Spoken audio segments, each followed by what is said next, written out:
Bueno, pues muchísimas gracias. La verdad es que es una presentación, nunca me habían presentado así, la verdad, y creo sinceramente que mi persona no lo merece.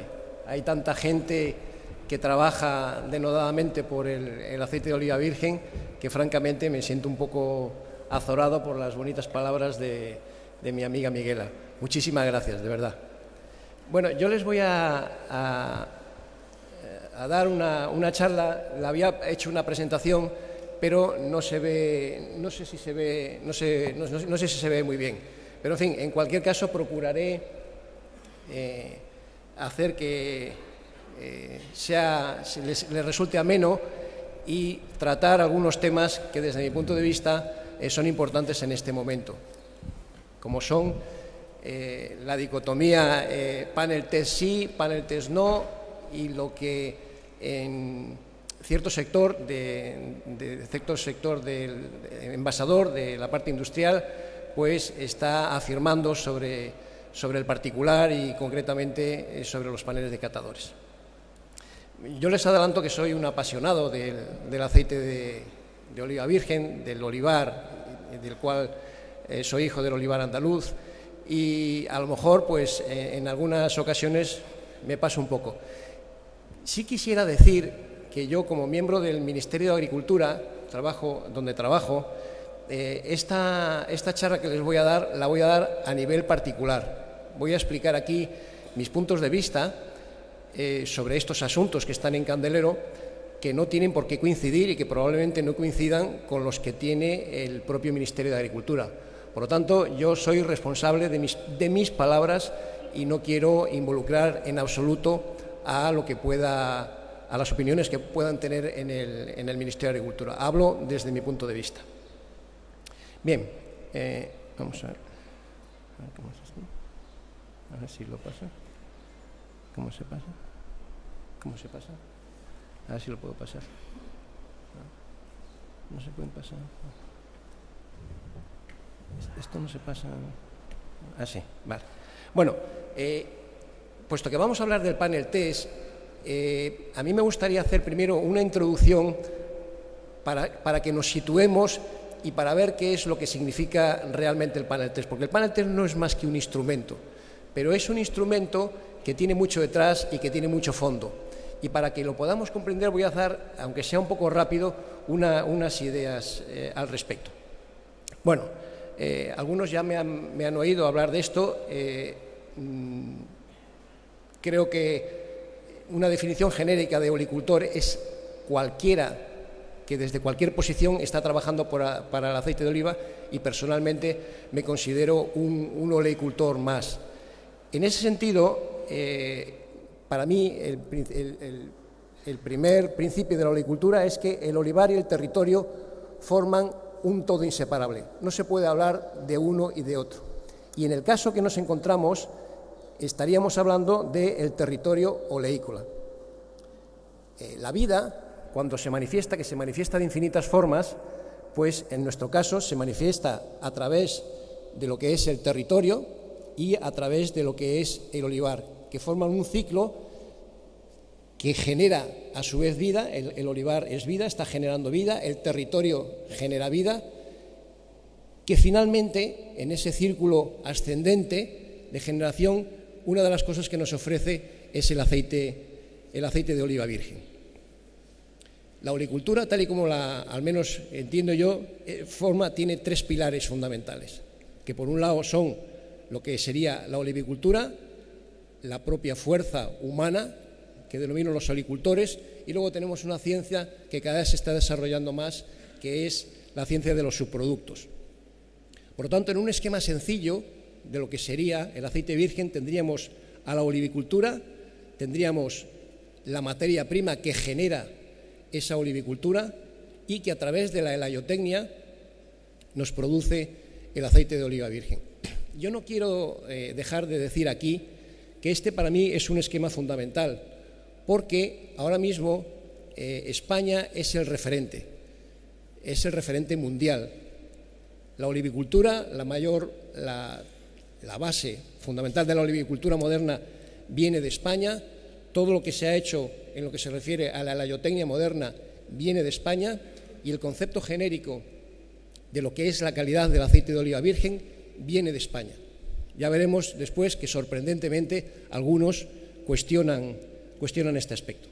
Por lo tanto, podemos afirmar que el producto estrella, nuestro producto, el aceite de oliva virgen, es algo íntimamente relacionado con el olivar, que no podemos olvidar que es el mayor bosque mediterráneo que tenemos, el medio ambiente, tenemos los factores antierosión, sumidero de anhídrido carbónico, generador de oxígeno, está relacionado con el territorio y con la vida que ese territorio genera, y por último tenemos a los propios olicultores, a toda esa masa humana que ha hecho que estemos donde estamos en la actualidad.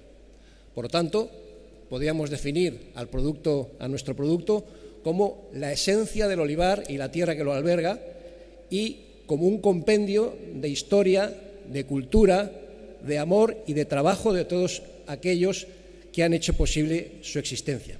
Y, como ya se viene diciendo desde hace mucho tiempo, en lo que se refiere a sus aspectos nutricionales, ofrece a quienes lo consumen placer y sobre todo salud.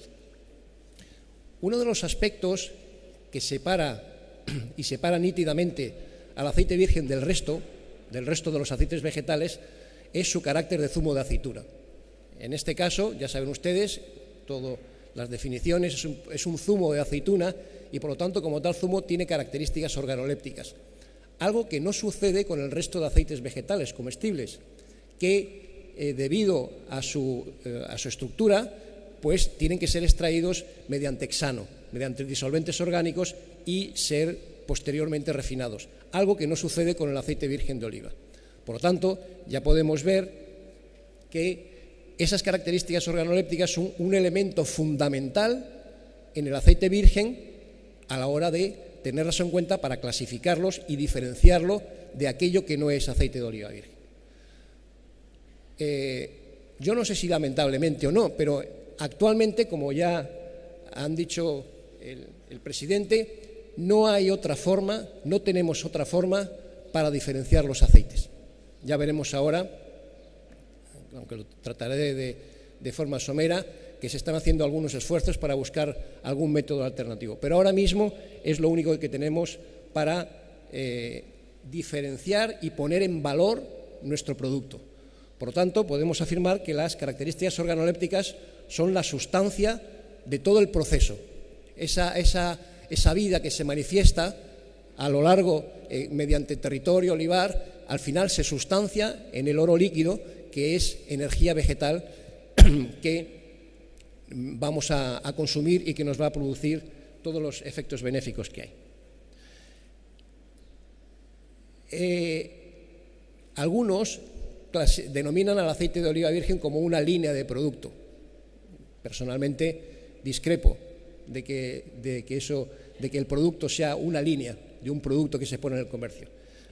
Representa a lo que es a la oleicultura, que es una auténtica forma de existencia que se viene transmitiendo a lo largo de miles de años hasta llegar a la actualidad. Por lo tanto, esas características organolépticas que vamos a tratar de poner de manifiesto y utilizar para clasificar los aceites son el auténtico estandarte de aquello que diferencia al aceite de oliva virgen y, no lo olvidemos, al propio territorio oleícola. Por lo tanto, defender esas características organolépticas, ese criterio de clasificación es defender el aceite virgen. Defender el aceite virgen es defender el olivar. Defender el olivar es el territorio y, finalmente, defender el territorio es defender la vida. Es decir, no es un aceite más, ni mucho menos el producto. Es el representante de toda una filosofía y una forma de vivir. Básicamente, nosotros tenemos, cuando se obtienen de la materia prima de las aceitunas, el aceite virgen comestible y luego el oliva lampante y el orujo graso.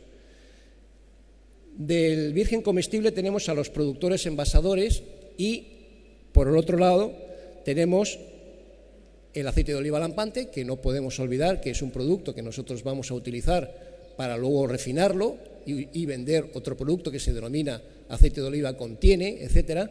Pero tenemos que tener claro que hay dos situaciones diferentes.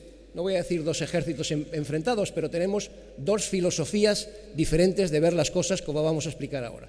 Por un lado tenemos a la producción, con todo lo que significa, y por otro lado tenemos al sector industrial. Ese sector industrial, pues es aquellos que envasan, se dedican a refinar el aceite, a hacer sus mezclas con aceite virgen, venderlo como oliva contiene, etcétera. Y luego además también tenemos en el sector industrial a gente que compra aceite de oliva virgen y lo envasa por su propia. Pero no podíamos considerarlos como auténticos productores. Simplemente que sepamos estas dos situaciones. Hay gente que puede estar a ambos lados legítimamente, por supuesto, pero que sepamos que los intereses de uno no son los intereses de los otros. Bien, ¿cuál es el concepto alternativo que se nos está sugiriendo en la actualidad? Bueno, el concepto alternativo, yo lo he denominado la alternativa mercantil, pero no lo hago en tono peyorativo, sino simplemente para diferenciarlo de todo lo que acabo de exponer. Legítimamente, cada uno está en el lugar que le corresponde y tiene absoluto derecho a hacer sus negocios, sus empresas, con objeto de ganar dinero.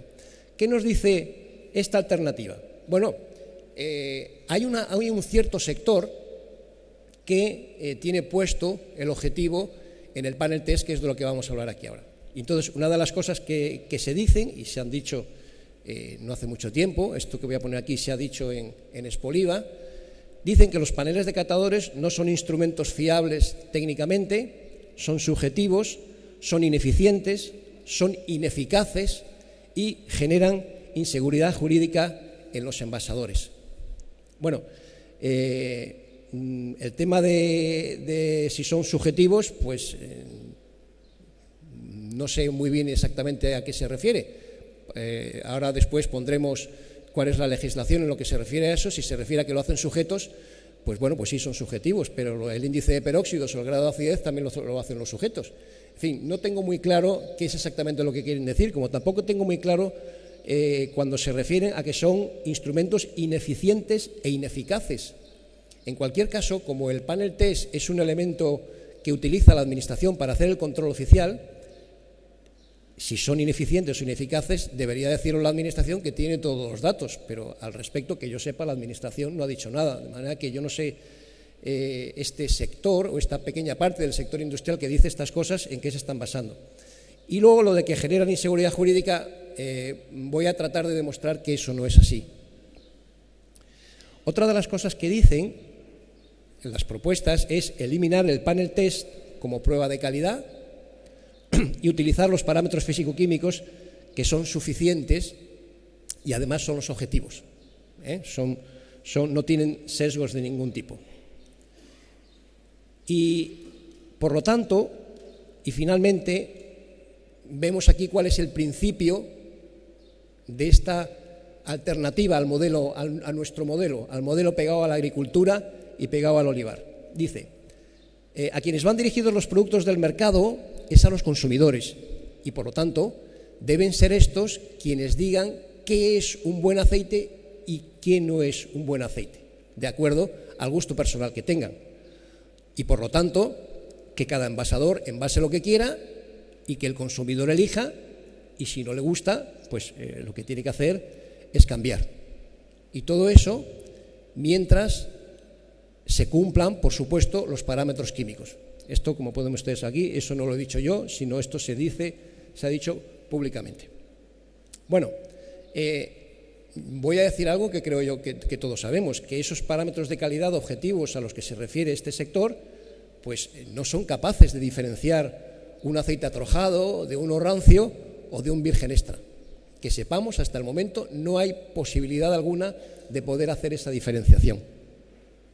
Así tenemos como parámetros objetivos clásicos pues el grado de acidez, el índice de peróxidos, el K270, ahora tenemos los ésteres etílicos, el contenido de etanol, de metanol, los diglicéridos, etc. Todos estos parámetros que hay aquí no son capaces de diferenciar a un aceite procedente de aceitunas putrefactas, por ejemplo, de un virgen extra. Por lo tanto, mientras no exista un elemento alternativo que nos permita hacer esa diferenciación, tenemos que seguir utilizando el panel test. Y si no, pues que la alternativa, como veremos ahora, es hacer nuestras preguntas. ¿Esa no diferenciación debería ser así? ¿Es correcto? ¿Es correcto considerar un estepa virgen, por ejemplo, lo mismo que un aceite atrojado de los que nos podemos encontrar en el mercado? ¿Deben ser así las cosas? ¿Tiene el consumidor un conocimiento objetivo para tomar esa decisión? ¿Se le informa adecuadamente al consumidor? Y luego, si esta alternativa mercantil es la que termina imponiéndose, tenemos que preguntarnos si tiene razón de ser el olivar. Si da lo mismo cuidar el árbol que no, si da lo mismo hacer el desarrollo rural que lleva acomplejado el territorio oleícola. Si no se diferencian aceitunas de árbol de aceitunas atrojadas, ¿tiene razón de ser finalmente el olivar? Con todas las razones medioambientales además que la acompañan. Bueno, pues eso es algo que habrá que entender. Nosotros vamos a tener, el sector se va a enfrentar tarde o temprano a una disyuntiva. Por un lado tenemos una disyuntiva que va hacia arriba, que se desarrolla con esfuerzo, por supuesto, que ofrece transparencia y calidad, y Oleostepa, y estoy orgulloso de poderlo decir, es un gran ejemplo. Ustedes serán los que tienen que evaluar si el trabajo que han hecho durante todos estos años merece la pena o no. Y por otro lado, tenemos una alternativa que retrocede, que nos lleva al pasado y a la no diferenciación. En realidad, panel test sí, panel test no, esa no es, no se engañen, esa no es la disyuntiva. Las disyuntivas son los dos modelos. Un modelo que cree en el olivar, que cree en la tierra, que quiere en la vida que se está desarrollando, que trabaja para ofrecer un producto natural ligado al medio ambiente, o los principios del mercado, que sea el consumidor el que elija. Bien, ambas son legítimas. A mí me parece, o al menos, que la disyuntiva no es muy difícil, pero tienen que tener ustedes en cuenta que tarde o temprano se van a tener que pronunciar, porque arrecian las críticas al panel test. Cada vez son más intensas y cada vez son, perdónenme la expresión, cada vez son más osadas, como vamos a poder ver a continuación. No queda mucho tiempo. No queda mucho tiempo porque, como digo, la presión es cada vez más fuerte. Bien, hay otro aspecto que este sector utiliza cada vez con más frecuencia, cada vez que habla del panel test, aparte de decir las cosas que he dicho, pues, y es el aspecto que habla de que los paneles decatadores generan inseguridad jurídica. La verdad es que el término en sí es llamativo, y sobre todo cuando se aplica a un elemento como son los paneles, que lo que están haciendo es aplicando una legislación a la hora de clasificar el aceite de oliva virgen. Uno dice que crea inseguridad y a la gente asocia rápidamente inseguridad con paneles decatadores, y ya por lo menos se ponen en guardia. En ese sentido, nunca he tenido muy claro qué es lo que quieren decir cuando hablan de inseguridad jurídica, pero bueno, vamos a ver si podemos desentrañar un poco qué es lo que está detrás de ello. Para saber qué es inseguridad jurídica tendríamos que saber qué es lo contrario, la seguridad jurídica. Y de acuerdo a lo que dice un catedrático, dice que la seguridad jurídica es una cualidad del ordenamiento que produce certeza y confianza en el ciudadano sobre lo que es el derecho en cada momento. Esta sería de una manera genérica. Hablaríamos aquí de certeza y confianza en el ordenamiento jurídico. Yo aquí me pregunto una cosa, ¿se ha de entender, por lo tanto, que cuando se alega inseguridad jurídica en los expedientes administrativos, porque no olvidemos que el panel test se utiliza en el control oficial? Cuando se alega inseguridad jurídica es porque ni los resultados del panel ni el ordenamiento jurídico en el que se basan generan confianza en aquellos que están hablando de la inseguridad jurídica. Bueno, de acuerdo a lo que dice una sentencia, lo voy a poner rápido, una sentencia del Tribunal Constitucional del año 81, dice que la seguridad jurídica es suma de certeza y legalidad, jerarquía, publicidad normativa y retroactividad, interdicción, una serie de todo ello de elementos jurídicos. Y hay otra del año 90 en la que habla de que se debe perseguir con claridad y evitar la confusión. De acuerdo a lo que acabo de decir, podemos decir que la inseguridad jurídica está relacionada con los siguientes conceptos: certeza y legalidad, interdicción de la arbitrariedad, es decir, prohibición de la arbitrariedad. Los procedimientos administrativos no pueden ser arbitrarios, la justicia y la igualdad de libertad, la claridad y no la confusión normativa, y debe de huir de provocar situaciones objetivamente confusas. Claro, lo que nos podemos preguntar es qué tiene todo esto que ver con el panel test. Todas estas cosas que son jurídicas, ¿qué tienen que ver con los paneles de catadores? Entonces, hay una tercera propuesta que se ha hecho hace poco, yo la venía oyendo hace tiempo, pero se ha hecho en Expoliva hace 15 días, que dice lo siguiente. Dice, se propone que los ensayos contradictorios son los contraanálisis que se hacen cuando se ha levantado un procedimiento administrativo, dentro de lo que es el control oficial. Se propone que los ensayos contradictorios que realizan los laboratorios oficiales sean realizados en modo ciego, es decir, que los paneles de catadores no sepan qué están haciendo. Es decir, que el laboratorio oficial no sepa que está realizando un análisis contradictorio con objeto de evitar posibles sesgos. Bien, yo en este sentido sí que me gustaría aclarar algunas cosas. Cuando uno está sometido a un proceso administrativo que puede finalizar en una sanción, es absolutamente legítimo que utilice todos los medios a su alcance para tratar de defenderse, absolutamente todos los medios que sean legales. Al menos desde mi punto de vista, como digo, se debe utilizar todo, pero hay unas líneas rojas que no se pueden pasar o que no se deberían de traspasar.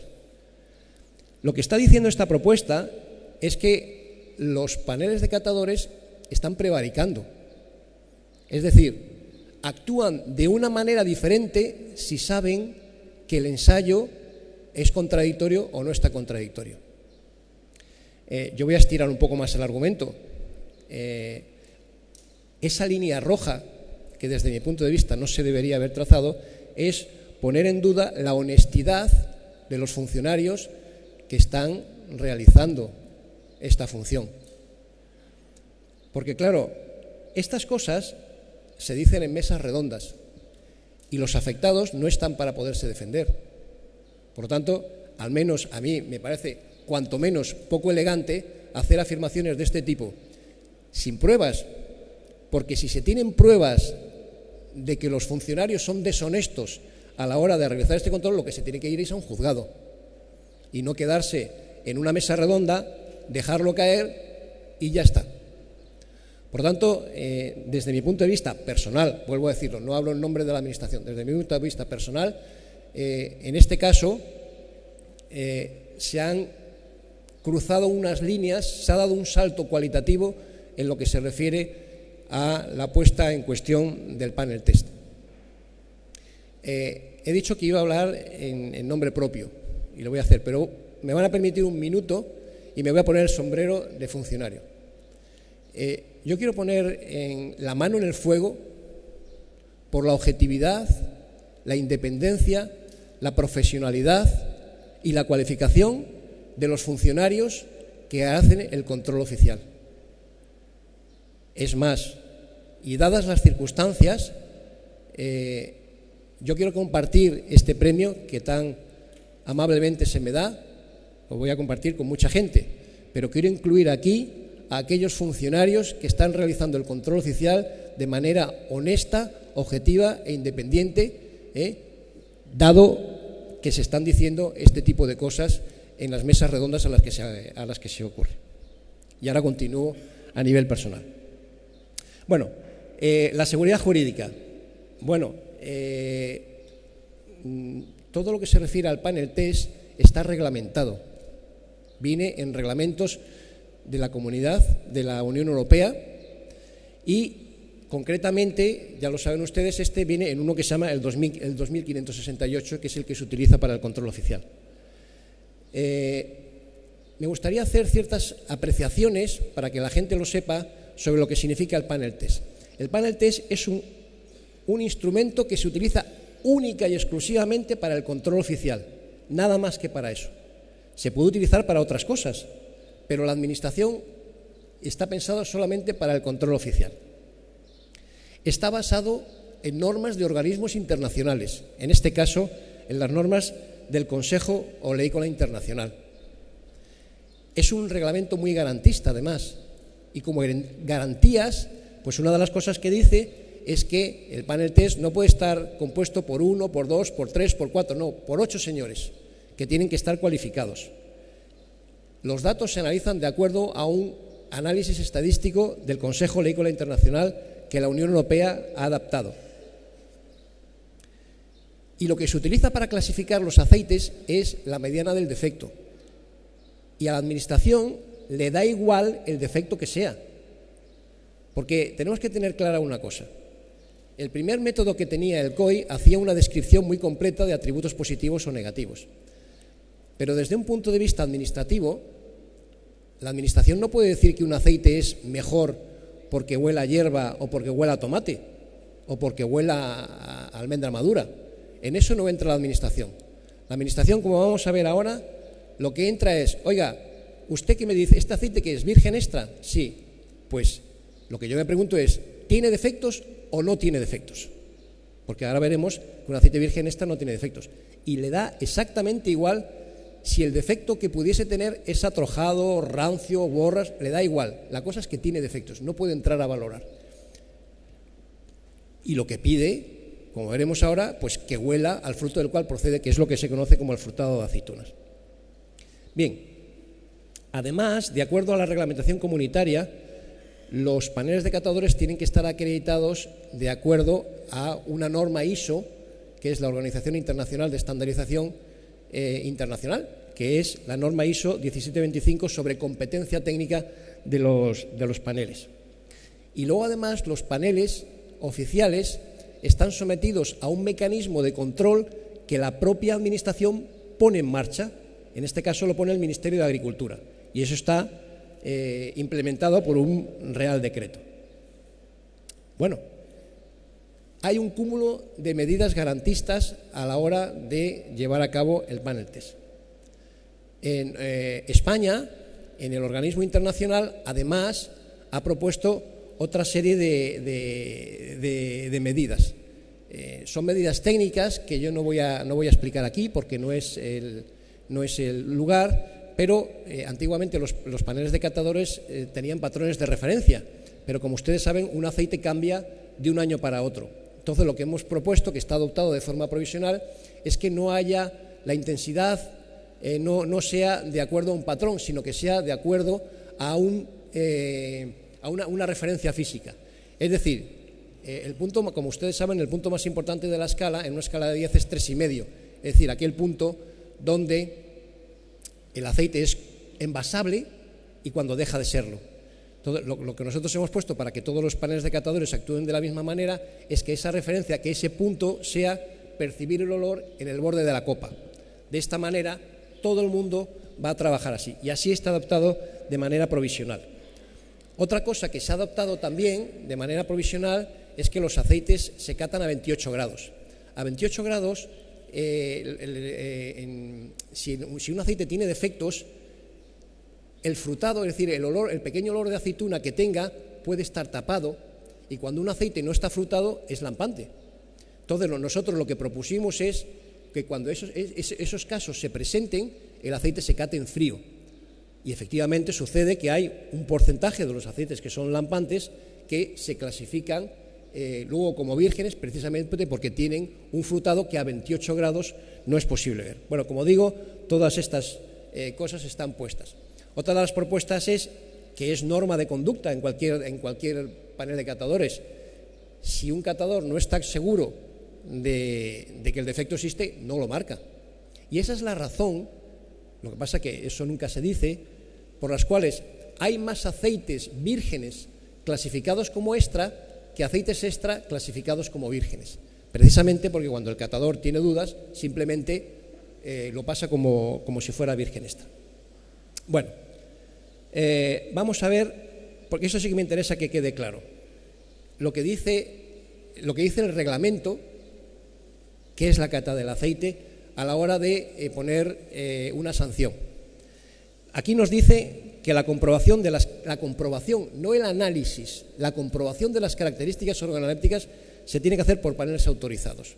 Y como hemos visto antes, esos paneles autorizados tienen que cumplir una serie de requisitos normativos de una legislación comunitaria, poco sospechosa. Y dice, fíjense lo que dice aquí, esas características organolépticas se considerarán conformes a la categoría declarada si un panel de catadores autorizado confirma dicha clasificación. El aceite se indica que es extra, no tiene defectos, extra, no hay ningún problema, no entramos en más. Y ahora nos dice el reglamento, en caso de que ese panel, en ese primer análisis, diga que no es extra, se hacen 2 análisis más, un elemento garantista. O sea que al final se hacen 3 análisis. Por lo tanto, lo de la inseguridad jurídica, pues no sé, como digo, no tengo muy claro a qué se refiere. Se hacen 2 análisis más, uno de ellos, obviamente, a petición del interesado. Bien, y aquí es donde viene el meollo de la cuestión. Dice, las características en cuestión se considerarán conformes a las declaradas si ambos análisis contradictorios confirman la clasificación declarada. ¿Esto qué significa? Bueno, esto lo que significa, me voy a poner en un ejemplo extremo de los que se utilizan. Un aceite se declara como extra, el primer análisis dice que es virgen, se hacen 2 más, el segundo análisis dice que es extra y el tercer análisis dice que es oliva lampante. Lo que me está diciendo este artículo es que finalmente ese aceite no es extra. Y la sanción no se va a poner porque la mediana del defecto sea 4 o 7, simplemente es un incumplimiento de la ley de etiquetado y simplemente ha dicho, este aceite que dicen que es extra no lo es.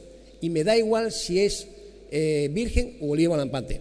Hombre, si los 2 aceites son oliva lampantes, habría que retirarlo porque el oliva lampante es un aceite que se dice que no es un aceite que no es invasable.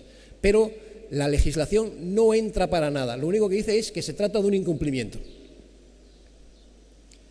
Bien, luego hay otros elementos garantistas, como dicen que se efectuará antes por supuesto, de la fecha de la fecha de consumo preferente, y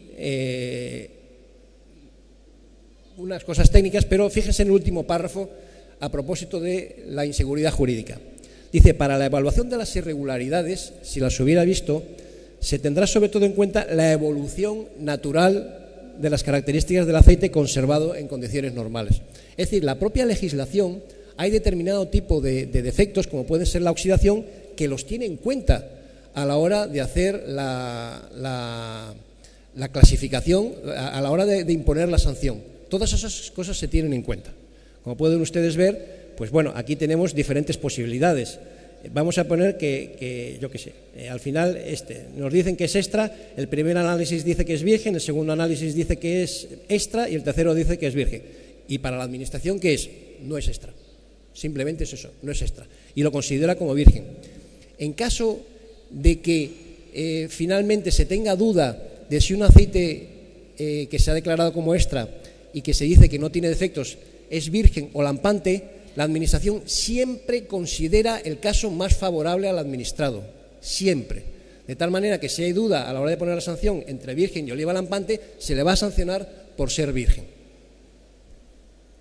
Bueno, el método de análisis. Nosotros tenemos 3 categorías, la categoría virgen envasable, que es la categoría virgen extra y la categoría virgen, y por último el oliva lampante. ¿Cómo clasifica la Administración? Bueno, pues va, como he dicho antes, primero, si es un zumo de aceituna, lo lógico es que se mire si huele o no huele a aceituna.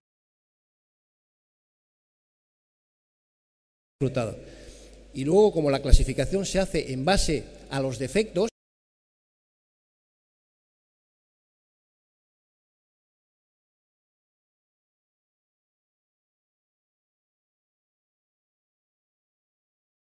dice la legislación.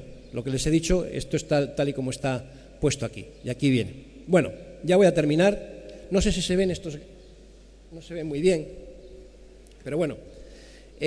Respecto de las características orográficas, les voy a explicar por qué hay diferencias entre paneles de catadores.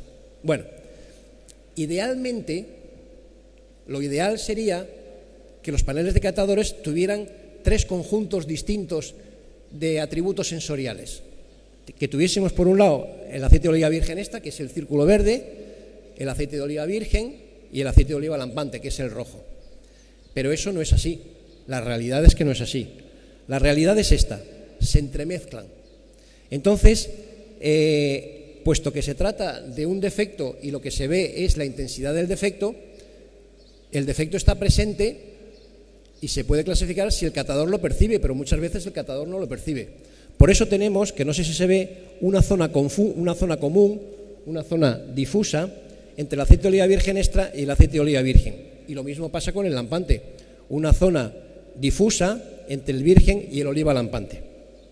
Bueno, esa zona difusa entre el oliva virgen y el oliva lampante la solucionamos, se solucionó precisamente por una propuesta de España. El límite inicial que estaba entre el oliva virgen y el oliva lampante era 2,5, no sé si se acordaron ustedes ya hace tiempo. Se pasó a 3,5 y aquí lo explico. Estaba en 2,5 y aquí, no sé si se ve, no se ve muy bien.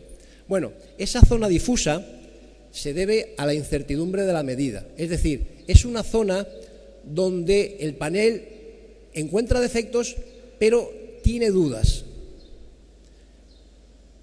¿Cuál fue el criterio que se utilizó? Bueno, pues el criterio que se utiliza siempre, in dubio pro reo. Es decir, si yo tengo dudas sobre algo, no puedo sancionar. Y por lo tanto lo que se hizo fue pasar el límite de 2,5 a 3,5, con objeto de evitar esa incertidumbre. De tal manera que ahora tenemos la certeza de que todo aceite que esté por encima de 3,5 es lampante. Vamos a tener aceites que pueden estar en 3,4 o 3,3 y que sean lampantes, pero por convenio hemos decidido que sean considerados como vírgenes. Por lo tanto, esa zona de incertidumbre se eliminó y de hecho los propios representantes de la producción lo que dicen, y dicen públicamente, que ellos ahora mismo no tienen problemas con el lampante. Eso está claramente delimitado. ¿Qué es lo que pasa con el virgen extra y el virgen? Es una pena que no se vea, pero claro, si el aceite en cuestión está en esa zona difusa, algunos paneles dirán que es virgen extra y otros paneles dirán que es virgen, pero precisamente porque es una zona de indefinición, una zona indefinida. Bueno, nosotros lo que hemos hecho, la propuesta actual, es esa zona difusa entre virgen extra y virgen, pasarla al virgen extra.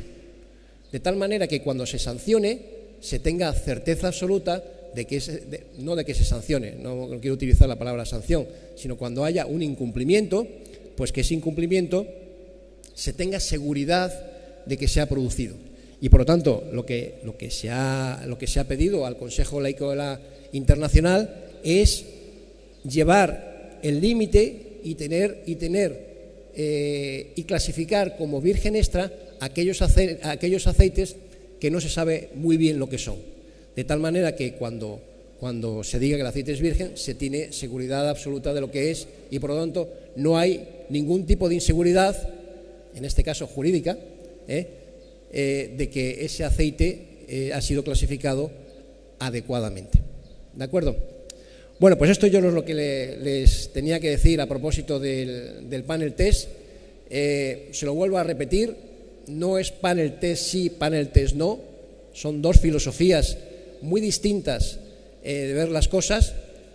Y yo creo que la decisión es fácil, porque además la legislación, que es la que mantiene al panel test, apoya esta filosofía de defensa de las características organolépticas del aceite virgen como elemento clasificador y como elemento de calidad.